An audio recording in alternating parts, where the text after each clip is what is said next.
Okay, the other day I got started cleaning up this area. This tree got so big and bushy, and then it had all these other trees that got all bushy and was not looking great. So anyway, I started to cut, and you could see from the drone that I have this area, right?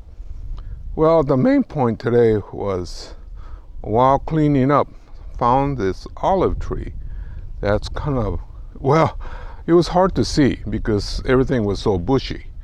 But anyway, there's this olive, there's some privets and things like that all around.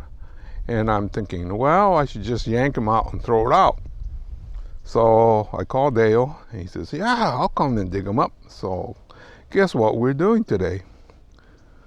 We're going to be cleaning this area, and he's going to dig out the olive. See, that's why I kind of missed it. So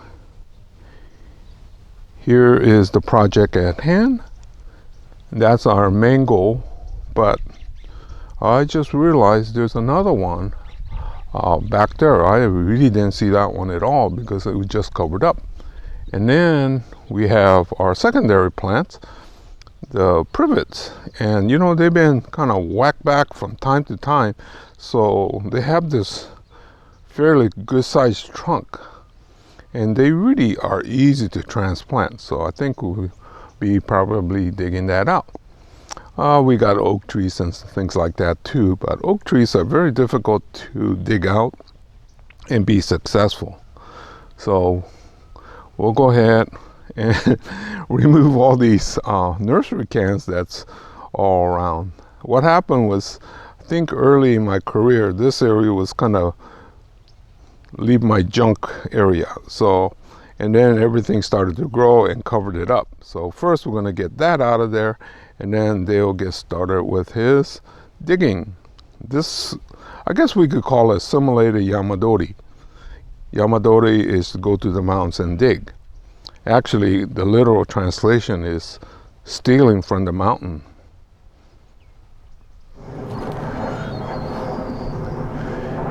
Okay, we got enough cleaned off so he doesn't bang his head. And he's trying to now approach the olive. No use leaving it long, but you don't want to cut the wrong branches either. So anyway, Dale's on his way. Found out that there's multiple trees that he could salvage today. And we found all these 5-gallon buckets. So we have something to plant these in too. I've never been on this Yamadori, going up the mountains and studying from nature. I always thought was wrong. I always took my camera and took pictures to be inspired, but to actually dig something out from 8,000 feet and bringing it down to 600 always was a problem of survival, plus the amount of hard work you have to go through. This, 2-3 days ago, we had record rain. One thing about working close to home, we have access to equipment. He's using the reciprocating saw. You know, if you go out in the mountains and you have it, but then if the battery goes dead, you're in trouble. Whoa, look at that size of that root that was going.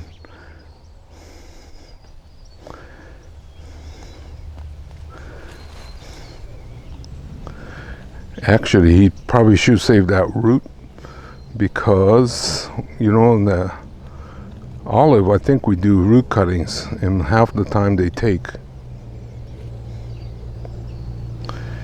He's getting excited now.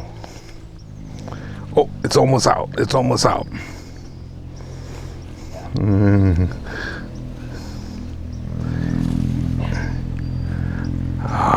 It's like the proud fisherman.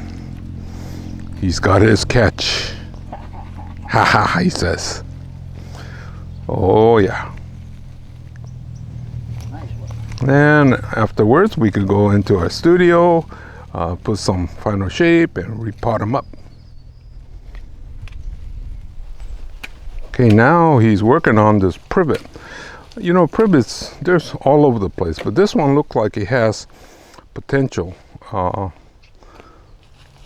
Gonna get it cleaned up and it should just easily pop out. And they're hardy too, so chance of failure with a privet and an olive is very slim. Oh yeah, there's a lot of junk that's growing around it. Well, that's also why it got neglected so long.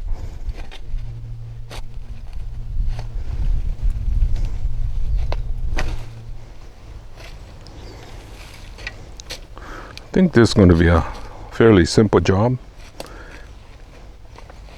Well, in the past, I've just taken my tractor and dug with the backhoe and just pulled it out. Unfortunately, that way you end up with a scratch. Peel back part of the bark. Of course, in time it heals and it looks like it's part of the effect.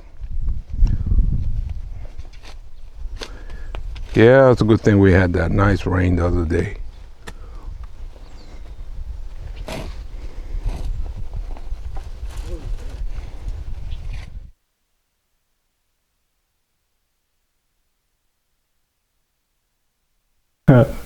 Well, it's kind of like treasure hunt.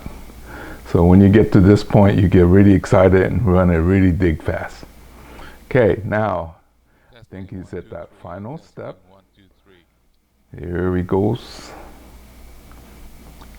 Now, if this was a little bit more delicate, we would change our technique. But we're working with the privet and the olive. They're so hardy that we could be rough like this. If it was like something else, we would have taken a different approach. It would have taken much longer. But now he's trying to look at the details, what's possible in there. Okay, now we're back at the studio. And the goal right now is to reduce the top as much as possible, because you know we have limited amount of roots, so that he will be more successful if he could reduce the top. But you also want to leave options too. So you know there's always this toss-up between what's the right amount.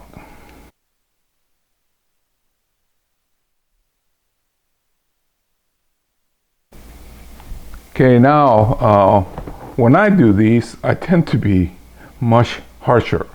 So I think later you'll see my method and his method. He's a much more cautious, takes his time.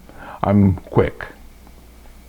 Okay, so now the soil that we're using is my standard mix: 3 parts compost, 1 part sand, 1 part lava rock. And he's going to keep it dry till he gets home. Typically, if you're going to be a long time, then it's better to get it watered in. But it'll get really messy on his trip home, so he'll do it when he gets back. And he also has to find a spot where he could leave this thing for a good half a year to a year where it will not get bumped. What happens is the root starts to grow back, and when it's bumped like that, it'll damage the new feeder roots. So that's one of the reasons I talk about putting in a safe spot. In my case, I have to put it so that people can't go in and try to look and occasionally bump. So I think he's right about done with the privet.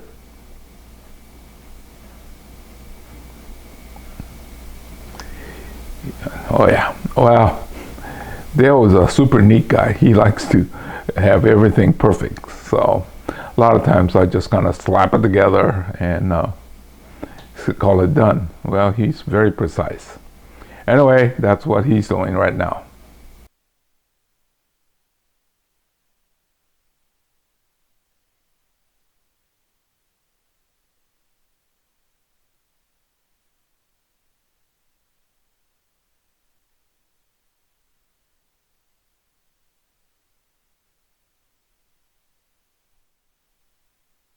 And he's got quite a reduction of the top.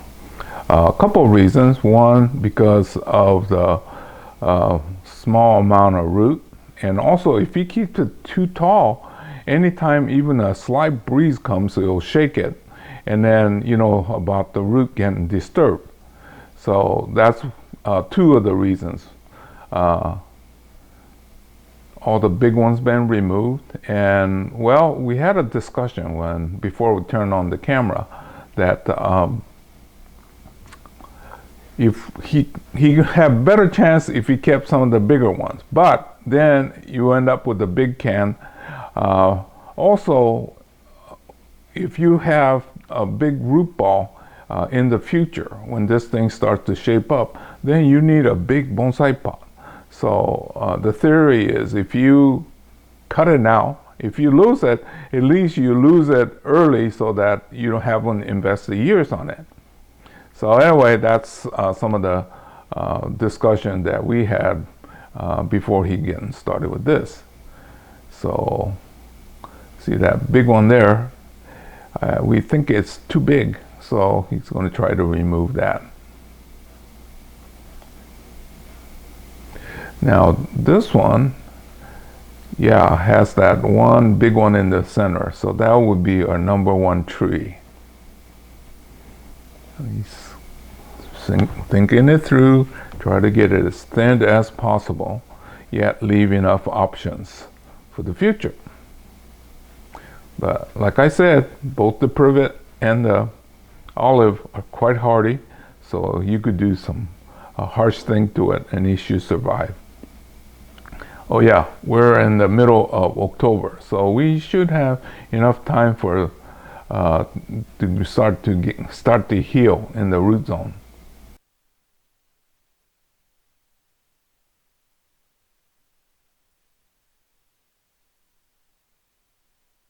Okay, now he's getting ready to put it in the same soil, actually the same size container.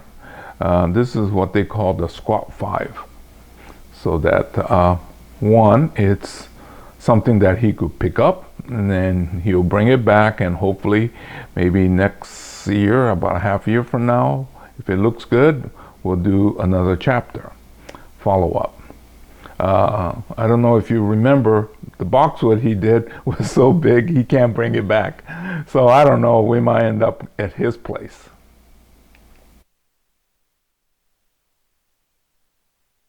Okay, so now this is the olive to the right and the privet to the left. Take a look at the olive, that number one tree. See how it goes straight up? Well, in bonsai, formal upright, the one with the straight trunk, is very difficult to do, especially if you're trying to get it with a good taper. So this one has the potential to be really great formal upright. That means that the others will complement it. And that was one of the reasons why he cut off that big one off to the side. Okay, the privet, we got still options. We'll see what happens. So anyway, this is Hiro and Dale saying goodbye for now. I'll see you again real soon in another chapter. And hopefully, right after this chapter, I'll be doing the remainder of the cleanup. So I'm going to yank out the privet with my tractor so that you will be seeing Hiro's commercial method of bonsai material. So I'll see you again soon, very soon, like tomorrow. So anyway, take care everybody. Goodbye.